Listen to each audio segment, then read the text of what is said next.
안녕하십니까. 노이즈 캔슬링과 나의 생존 확률 사례 발표를 진행할 이화여자대학교 과학교육과 이넥트 7조입니다. 선생님들 혹시 무선 이어폰 많이 사용하시나요? 사용하시는 분들이 조금 보이는데요. 감사합니다. 이렇게 출시 연도였던 2016년에는 100만 대 규모에 불과했던 무선 이어폰의 출하량이 지난해 3억 대 규모까지 폭증했습니다. 이 유의미한 증가에 중요한 기여를 한 과학기술이 있는데요. 바로 노이즈 캔슬링입니다. 우리가 흔히 하는 노이즈 캔슬링은 정식 명칭은 액티브 노이즈 캔슬링인데요. 별도로 부착된 마이크를 통해서 주변 소음을 받아들이고 그 소음과 반대의 파동을 내보냄으로써 소음을 감소시키는 원리입니다. 이렇게 보시는 화면과 같이요. 노이즈 캔슬링을 사용하게 되면 지하철이나 카페와 같은 소음이 심한 공간에서 음악을 듣거나 전화 통화를 할 수 있습니다. 또 큰 소음에 노출되기 쉬운 현대인들의 청력도 보호할 수 있죠. 그런데 올해 2월 노이즈 캔슬링 때문에 한 여성이 목숨을 잃는 사고가 발생하였습니다. 노이즈 캔슬링을 낀 채 조깅을 하다가 쓰러진 나무에 깔려 사망한 사건이었습니다. 이뿐만 아니라 전문가들은 보행 시 노이즈 캔슬링을 사용하게 되면 흘러나오는 소리에 집중하게 되면서 차량이 접근하는 소리나 경적 소리 등을 듣지 못해 사고 위험도가 높아진다며 주의를 당부하고 있습니다. 저희 조는 스텝 1 쟁점 발견 단계에서 바로 이 부분을 주목했습니다. 소음을 차단함으로써 가진 노이즈 캔슬링의 순기능에 이목이 집중되는 만큼 노이즈 캔슬링이 가져올 위험성도 대중들이 꼭 알 필요가 있었기 때문입니다. 그래서 저희 조는 듣지 못하면 다치거나 사망할 수 있어 꼭 인식해야 하는 소음을 필수 위험 소음이라 자체적으로 정의하고 보행 시 노이즈 캔슬링에 의해 필수 위험 소음이 차단되는 것을 쟁점으로 선정하였습니다. 스텝 2 쟁점 탐색 단계에서는 이와 같은 이해관계자 맵을 그려보았는데요. 해당 과정을 통해 노이즈 캔슬링과 대중, 정부, 기업이 서로 영향을 주고받는 복잡한 관계도 알 수 있었고 노이즈 캔슬링이 고소음 노동자를 위해 선한 기능도 할 수 있음을 발견했지만 가장 중요한 것은 사용자였습니다. 사용자와 화살표가 가장 많이 연결된 것을 통해서 노이즈 캔슬링은 다른 과학기술보다도 해당 기술을 사용자가 가장 큰 위험에 처할 수 있다는 특징이 있음을 알 수 있었습니다. 그래서 노이즈 캔슬링을 사용하는 사람들과 사용할 사람들에게 위험성을 알리는 것을 가장 기반의 목표로 삼았습니다. 스텝3 미래 상황 예측 단계에서는 노이즈 캔슬링의 잠재적 위험성을 예측해 보기 위해서 퓨처스 휠을 그려보았는데요. 많은 미래 상황 중에서 위험 상황을 살펴보면 전자파의 영향, 청력 관련 질병 증가 등이 있었지만 가장 눈앞에 닥친 위험 상황은 물리적 충돌 증가로 인한 인명 피해와 노이즈 캔슬링 습관화로 인한 대중들의 외부 위험 감지 능력 감소였습니다. 저희조는 이런 문제를 스텝 4 쟁점 해결에서 해결해 보기 위해서 먼저 사전 실험을 진행하였습니다. 노이즈 캔슬링을 사용하면 실제로 필수용 소음이 어느 정도 차단되는지 알 필요가 있었기 때문입니다. 이때 한 가지 의문이 드실 수도 있는데요. 노이즈 캔슬링이 소음을 얼마 정도 차단하는가에 대한 정보는 이미 연구되었을 확률이 있기 때문입니다. 물론 데시벨별 대략적인 차단 정도는 찾을 수 있었습니다. 하지만 저희 조가 실제로 궁금했던 점은 실제로 노이즈 캔슬링을 키지 않았을 때에 비해서 노이즈 캔슬링을 켰을 때 사람이 소음을 어떻게 인식하는가와 그리고 소음을 들은 후 사람들이 뒤돌아보거나 몸을 피하는 등의 방어 행동까지 취할 수 있는가였기 때문에 주저없이 사전 실험을 진행하였습니다. 실험 방법을 간단하게 설명드리겠습니다. 피실험자가 노이즈 캔슬링 기능이 탑재된 무선 이어폰을 낀 채 뒤돌아 서 있으면 고정된 장소에서 실험자가 이렇게 소음을 발생시키고 잠시만요. 소리 공유가 되는지 확인해 보겠습니다. 소리가 공유되는데 혹시 들리셨나요? 안 들리셨나요? 지금 소리 공유를 했는데 지금 소음이 잘 안 들리는 것 같아서 그냥 넘어가도록 하겠습니다. 이렇게 소음 고정된 장소에서 실험자가 소음을 발생시키면 이거를 피실험자가 인식하고 4단계의 인식 단계를 기록하는 방식입니다. 8가지 필수 위험 소음과 3가지 거리, 8가지 차단 상황에서 2명의 피실험자로 약 400회의 실험을 진행했고 실험 결과는 충격적이었습니다. 노이즈 캔슬링만 킨다면 80데시벨 이하의 소음들은 거의 들리지 않았고, 노이즈 캔슬링을 낀 채 음악까지 듣게 되면 자동차 지나가는 소리나 오토바이 소리 같이 큰 소음들까지 크게 차단되는 양상을 보였습니다. 저희조는 이러한 충격적인 결과를 대중들에게 어떻게 효과적으로 전달할 수 있을지 고민했습니다. 따라서 PRM 기법과 ALU 기법을 사용하여 대중들을 위한 온라인 실험 콘텐츠를 제작하기로 결정하였습니다. 이뿐 아니라 실험 콘텐츠 이용자들의 동의를 받아서 그 결과를 노이즈 캔슬링 보급 기업에게 공유하여 제품 사용 설명서에 경고 문구를 추가하도록 건의하는 최종 실천 단계까지 마련하였습니다. 이는 대중들에게 노이즈 캔슬링이 필수염 소음을 얼마나 차단하는지 직접 느껴보도록 하여 경각심을 일깨우고, 주의 문구 추가에 동의하는 과정을 통해 과학기술의 비판적 수용을 습관화하도록 유도하기 위해서였습니다. 그래서 제작된 1인 실내 비영리 온라인 실험이 바로 노이즈 캔슬링과 나의 생존 확률, 줄여서 노캔생입니다.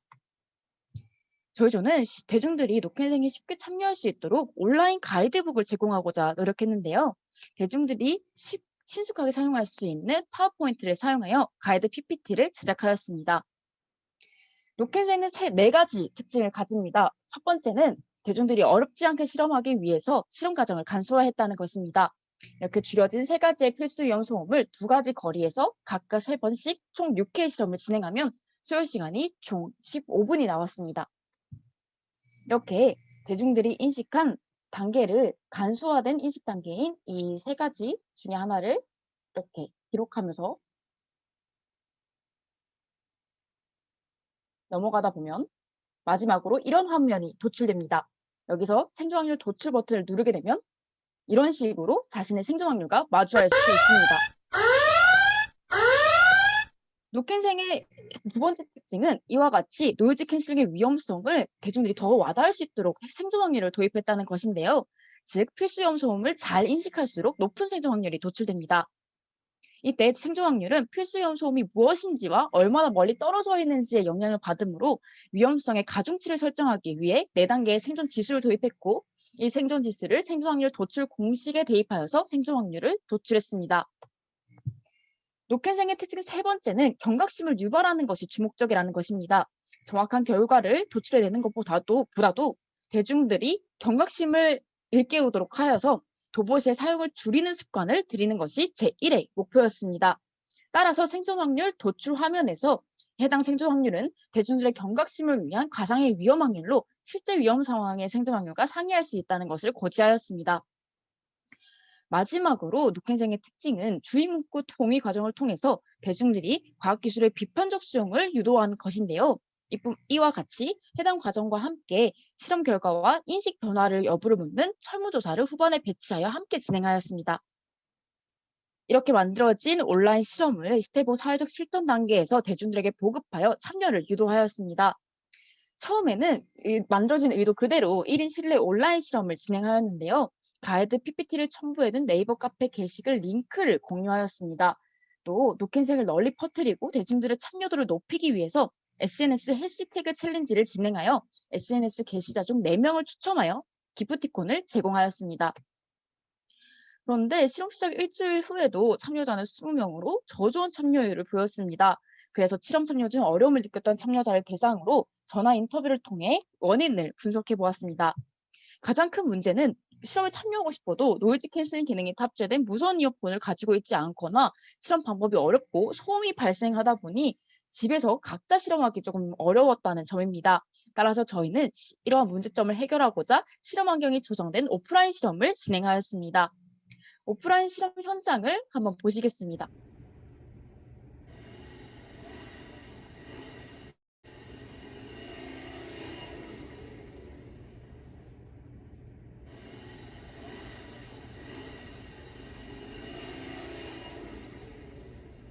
선생님들께서 놀라실까 봐 오토바이 소리를 작게 해 놨는데요. 실제로는 매우 큰 소음입니다. 이렇게 큰 오토바이 소리조차도 듣지 못하는 실험자를 확인할 수 있습니다. 이렇게 오프라인 실험을 통해서 일주일간의 온라인 실험 참여자 대비 20명 대비 오프라인 실험 참여자 17명을 확보할 수 있었고, 총 37명의 노캔생 참여자를 얻을 수 있었습니다. 지금부터 노캔생의 실험 결과를 알려드리겠습니다. 실험 참여자의 생존 확률은 다양한 편이었습니다. 하지만 생존 확률 50% 미만인 참가자가 62%로 대중들이 대체적으로 필수위험 소음을 잘 인식하지 못한다는 것을 알 수 있었습니다. 또 노캔슬링 전 노이즈 캔슬링 기존 사용 여부를 묻는 질문에서는 반반과 가까운 답변을 받았는데요. 노이즈 캔슬링 기존 사용자의 63%가 노이즈 캔슬링 때문에 이전에도 필수이용 소음을 듣지 못한 경험이 있다고 답변해 주셨으며, 노이즈 캔슬링 기존 사용자 전원이 노캔슬링 이후 노이즈 캔슬링 기술 사용을 줄일 의향이 있다고 답변해 주셨습니다. 또 노이즈 캔슬링 비사용자의 80%가 노캔슬링 이후에 노이즈 캔슬링이 탑재된 무선 이어폰의 구매 의향이 사라졌거나 앞으로도 구매할 의향이 없다고 답변해 주셨습니다. 이렇게 노캔슬 참여자 전원이 노캔슬 이후에 노이즈 캔슬링 기술에 대한 인식이 변화했다고 답변해 주셨으며, 또 모두가 해당 상품 사용 설명서에 주의 문구를 추가하는 것을 동의해 주셨습니다. 또 대중들이 생각하는 노이즈 캔슬링의 위험성을 묻는 질문에서는 위험하다와 매우 위험하다의 사이인 평균 4.3 정도로 높게 위험성을 평가해 주셨습니다. 이것은 실험 참여자들이 직접 적어주신 소감 피드백인데요. 요약해 보자면, 경고문이 없다는 것이 충격적일 정도로 의미 있는 실험이었으며, 노이즈 캔슬링의 위험성을 직접 느낄 수 있어서 좋았다고 답변해 주셨습니다. 저희 조는 이넥트를 마무리하며 세 가지를 느낄 수 있었습니다.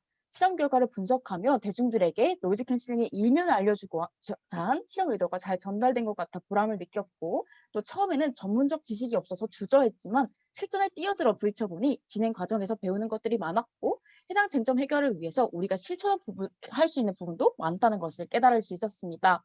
마지막으로 학생들에게 과학의 이점뿐만 아니라 과학의 양면성과 불확실성을 알려주는 SSI 교육이 필수적인 것을 깨달았고, 그 기회를 가장 잘 마련해 줄 수 있는 것이 바로 우리 예비교사와 같은 교사라는 자신감을 얻을 수 있었습니다.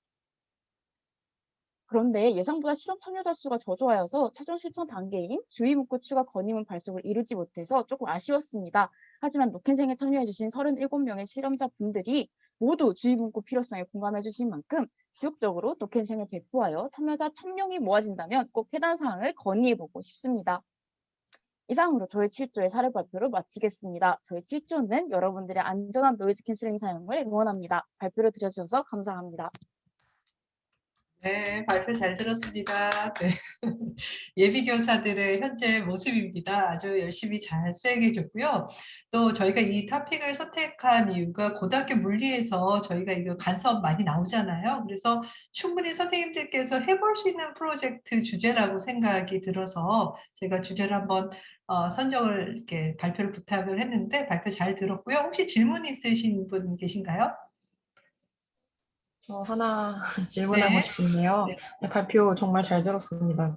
궁금했던 게 실험을 실제로 하셔서 되게 실험 설계도 굉장히 구체적으로 잘 하신 것 같았는데, 그 실험을 설계하고 그러니까 예비 실험을 하신 거랑 또 실제로 이제 실험 참여자를 대상으로 한 실험 두 개 설계를 하셨을 때 좀 어려운 점이 없으셨는지, 또 참고한 것들이 있으셨는지 궁금합니다. 저희 조가 이제 사전 실험을 진행할 때 앞서서 말씀드린 것처럼 400회 실험을 야외에서 되게 힘들게 진행을 했었거든요. 그런데 대중들에게 노이즈 캔슬링이 필수이용 소음을 얼마나 차단하는지 직접 느끼기 위해서 그 400회 실험을 그대로 진행하도록 하면 참여율이 너무 저조할 것 같아서 가장 중요하게 생각한 게 대중들이 실험할 만큼 좀 실험을 간소화하자였어요. 그래서 가장 고민했던 거는 실험을 간소화하다 보면은 정확한 변이 통제가 어려워진다는 점이 조금 딜레마였는데요. 저희 조는 그래서 딱 시작할 때 목표를 정해 두고 정확한 변이 통제로 정확한 실험 결과를 도출해내는 것은 사전 실험 단계에서만 하고, 대중들을 위해서 얼마나 대중들이 이 위험성을 느낄 수 있는가에 대해서는 정확한 변이 통제로 정확한 결과를 도출해내는 것보다는 그냥 대중들이 경각심을 유발하는 것을 목표로 하자라는 것을 가장 중요하게 설정해 두고 해서 조금 나았다고 생각합니다. 지금 채팅방에 또 질문이 올라왔어요. 이넥트 프로그램 단계에서 가장 도움이 된 부분은 어딘가요? 라고 나오네요.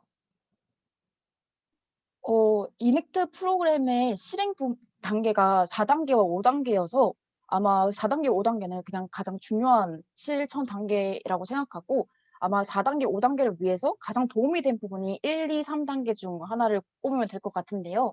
저희 조는 한 가지만 뽑자면 2단계였습니다. 이해관계자 지도를 그려보는 단계인데요.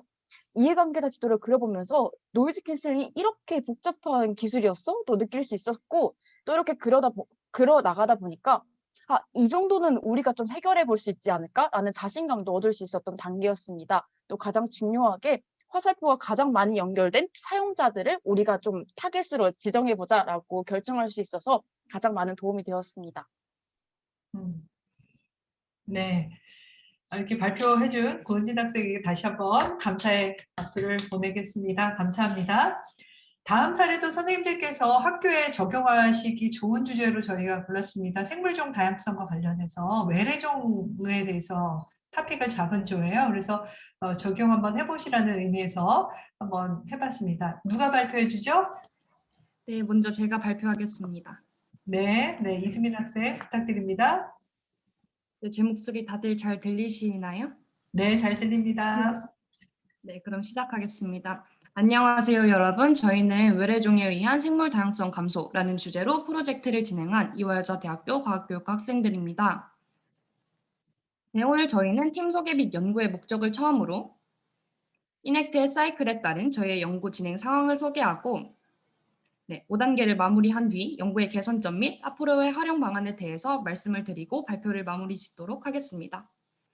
네, 먼저 팀 소개와 연구의 목적입니다. 저희 조의 중점적인 역할 분담은 다음과 같습니다. 네, 이번 연구를 진행하는 데 있어서 저희 조는 외래종, SSI, 지속 가능성, 시민과학이라는 4가지 키워드를 중심으로 프로젝트를 구성하였습니다. 앞으로 진행되는 발표에서 교사 여러분들께서도 이 4가지 키워드에 주목하여 들어주시면 감사할 것 같습니다.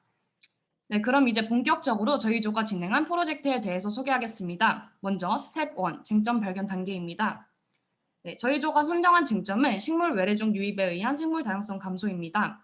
외래종의 유입은 생물 다양성을 감소시켜 생태계 파괴를 야기하고 이는 다시 인간에게 좋지 않은 영향을 미치게 됩니다. 네, 이 생물 다양성이라는 쟁점을 선정하기까지 많은 단계를 거쳤는데요. 먼저 저희가 뉴스나 유튜브 플랫폼의 영상 등을 통해서 외래종에 의해 국내 생물 다양성이 훼손되고 있다는 것을 알게 되었고, 이 문제가 꽤나 심각하구나 라는 것을 인식하게 되었습니다. 네, 그런데 생물 다양성 감소라는 키워드에 대해서는 사람들이 많이 알고 있는 데에 반해서 외래종의 유입이라는 그런 원인에 대해서는 관심이 부족하다고 판단을 하였고, 미디어에서 주로 다루며 사람들이 흔히 알고 있는 외래종은 베스와 또 뉴트리아, 뱀미나방과 같은 동물 외래종이었기 때문에 상대적으로 관심이 덜한 식물 외래종을 대상으로 한 쟁점을 선정하게 되었습니다. 네, 모든 식물 외래종을 다루기에는 그 종이 너무나도 많고 또 다양하기 때문에 특별히 인간과 환경에 큰 영향을 끼치고 있는 서울시 지정 생태계 교란 위해 식물종으로 선정된 6가지 외래종을 대상으로 앞으로의 프로그램을 기획하고자 하였습니다. 네, 자 이제 식물 외래종에 의한 생물 다양성 감소라는 키워드를 선정을 하였으니 저희가 선정한 쟁점에 대해서 탐색을 해보려고 합니다. 네, 식물이라는 대상에 초점을 맞추기 이전에 생물 다양성 감소라는 큰 틀에서 이 문제와 엮인 여러 이해관계자들과 이들 사이의 다양한 관점에 대한 탐색을 해보았습니다. 네, 먼저 크게 환경과 대중, 정부, 1차 산업 종사자로 이해관계자를 나누어 보았습니다. 유입된 외래종에 의해 생물 다양성이 감소하면 이와 직접적으로 관련이 있는 1차 산업 종사자는 전체적으로 경제적으로 큰 피해를 입고 또 뻗어나가서 이와 연결된 소비자, 판매 및 유통업자 모두에게 영향을 미치게 됩니다. 또한 직권, 수권, 생물권 등 전반적인 생태계의 위험과 또 환경오염을 초래하게 됩니다. 네, 마지막으로 대외적으로 생물들을 바탕으로 무역을 하는 기업과 또 정부에게 무역에 사용되는 생물종이나 개체수가 감소하면서 필요한 수입, 또 수출량이 부족하여 수익이 감소하게 됩니다. 네, 이렇게 다양한 관점에서 쟁점을 바라보았을 때 대중에게 편리한 삶과 윤택한 삶을 주기 위해 고안된 여러 가지 과학기술의 발달이 생물 다양성 감소라는 문제를 초래하고 이로 인해 다시 많은 대상이 피해를 받겠구나. 과학기술이 문제를 해결하는 면도 있겠지만 모든 면에서 완벽하지는 않구나라는 것을 이해하게 되었습니다. 네, 사실 지금은 시간 관계상 이 문제에 엮인 이해관계자가 누구인가에 초점을 맞춰서 이야기를 했는데요. 사실 이 이해관계자들 사이의 관계가 더욱더 중요하다고 생각을 하였습니다. 네, 따라서 저희는 이 이해관계자들 사이의 문제를 스텝 3, 미래 상황 예측 단계에서 더욱더 깊게 생각을 해보았습니다. 먼저 우리가 이 문제에 대해 지속적인 관심을 가지지 않는다면 펼쳐질 미래의 모습을 퓨처스 휠을 통해 작성을 해보았습니다. 네, 이를 통해 저희는 앞선 이해관계자들 사이에서 나타나고 있는 그리고 앞으로 나타날 문제점들을 더욱더 자세하게 고민해 볼 수 있었고 이 문제의 심각성을 다시금 느끼게 된 계기가 되었던 것 같습니다.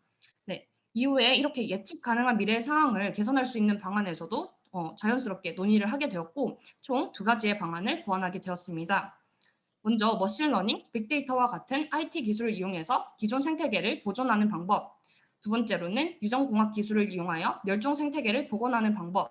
저희는 이때 아직 외래종으로 인한 생물 다양성 감소 문제가 유전 기술의 적극적인 도입이 필요할 만큼 심각하지는 않다라고 판단을 하였고 따라서 지금 중요한 것은 이 문제가 더욱더 심각해지지 않도록 기존의 생태계를 보존하는 것에 초점을 맞추는 것이 더욱더 중요하다고 생각을 하였습니다.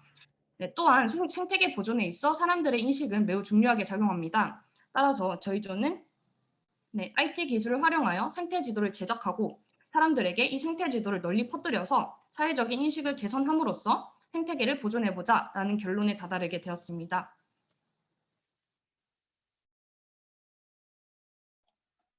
네, 다음은 이넥트 4단계입니다. 잘 들리시나요?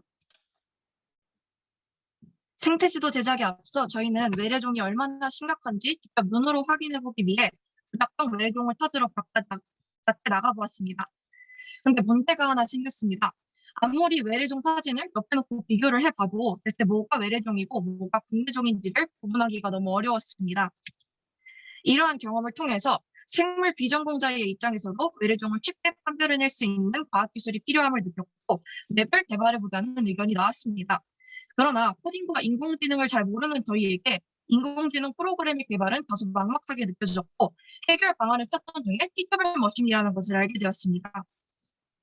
간단하게 저희 박서희 선생님, 저기 약간 그 네. 마이크가 울리거든요. 예, 마이크가 그런가요?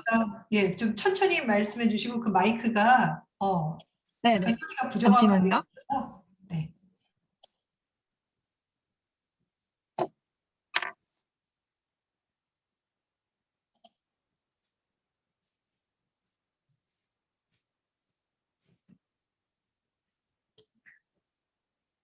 지금은 좀 잘 들리시나요? 네, 이게 더 좋아요. 네, 네. 네. 알겠습니다. 일단 간단하게 설명을 드리자면 티처블 머신은 구글에서 개발한 머신러닝 기반 AI 프로그램입니다. 아래 그림과 같이 사용자가 직접 클래스를 분류해서 사진을 입력하면 AI가 이 분류된 클래스에 따라 데이터를 학습하고 학습된 클래스와 가장 비슷한 곳으로 새로운 데이터를 분류하는 그런 시스템입니다. 많은 플랫폼 중에서 티처블 머신을 활용한 이유는 다른 플랫폼에 비해서 작동이 비교적 간단하고 접근성이 높다는 장점 때문이었습니다.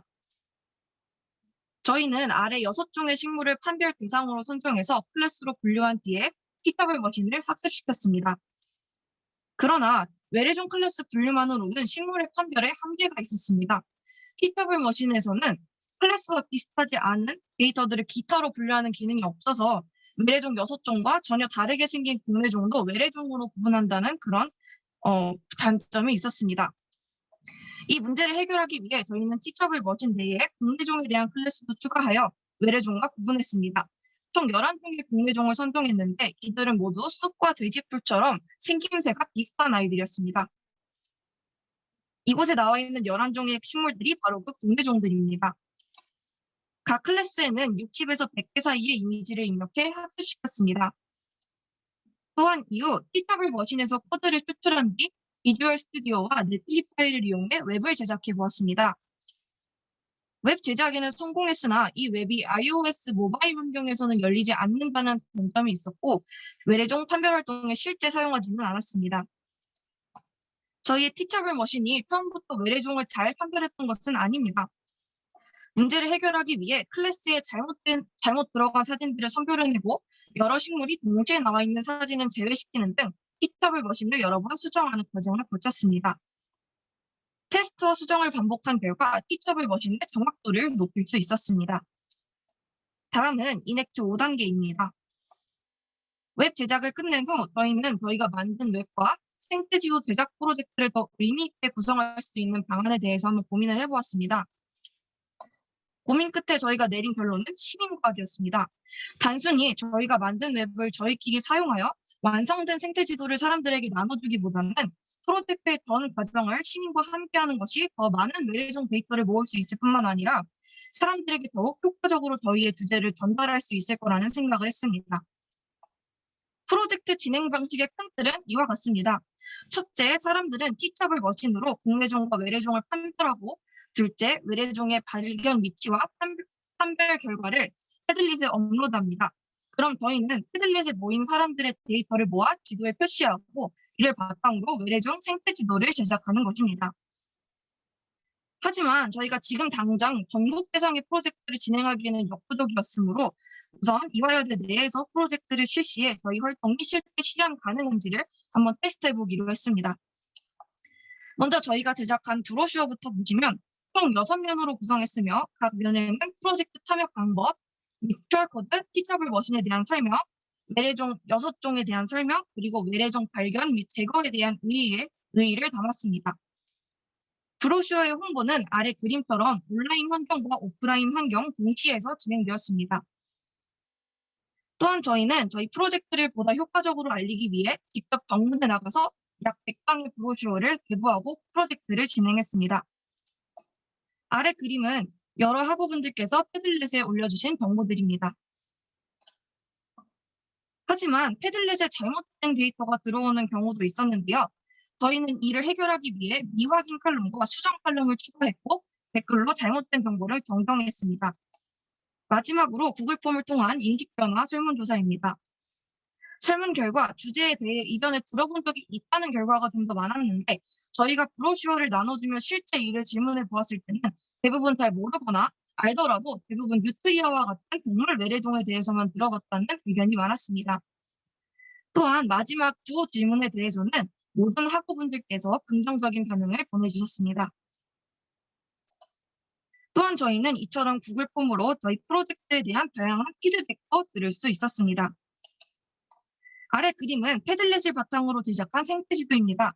이화여대 캠퍼스 지도 위에 가장 많이 발견된 환삼동굴과 서양등굴나물의 위치를 표시했고 이때 많이 발견된 곳일수록 해당 식물 아이콘의 크기를 크게 표시했습니다.